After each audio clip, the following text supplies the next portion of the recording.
So today I got two stories I want to cover about Lost Ark, the first having to do with a Reddit post and the other having to do with the Steam reviews. So let's jump right into it.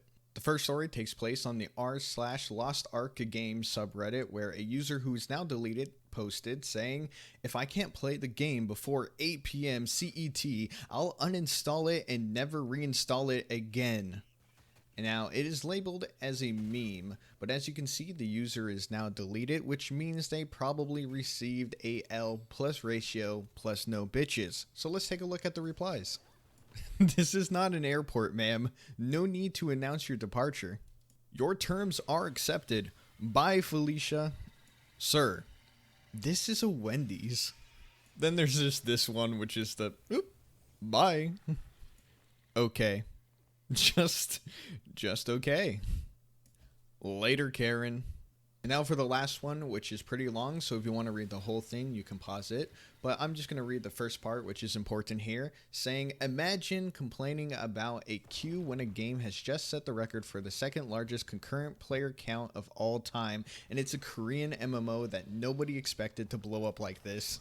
Now, I think that last post has a lot of validity. This game wasn't expecting to blow up. I think on the live stream they said something along the lines of expecting 200,000 players, when now they have 1.3 million players on.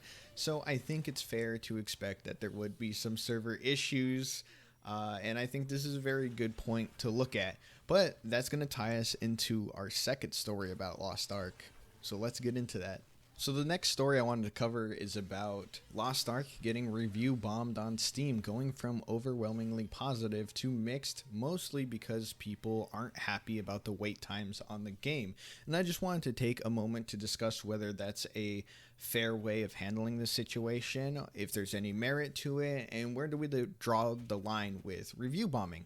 My stance on review bombing is, in the past, I have supported it in certain scenarios. I think it's a good way to grab the attention of a company, because if the company is not listening to its current fan base, they get angry and they'll go and they'll review bomb maybe on the App Store or somewhere else, and that will force change because a company doesn't want, one, their current base upset, and two, to dissuade new paying customers from joining their game. So I think it could be very useful. It's a good tactic, but I don't think it's a tactic that should be the first tactic, especially on the launch of a pretty fleshed out and expansive game such as Lost Ark.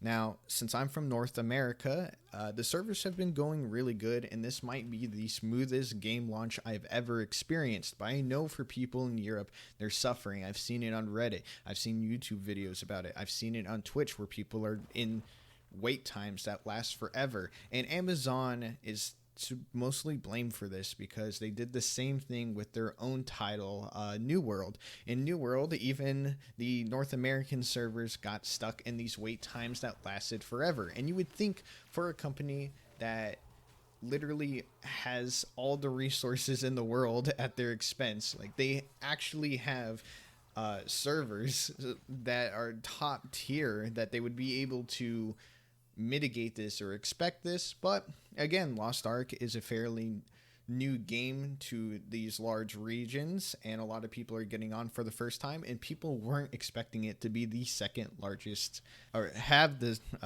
second largest most concurrent players in Steam history. So there's a little bit of wiggle room here.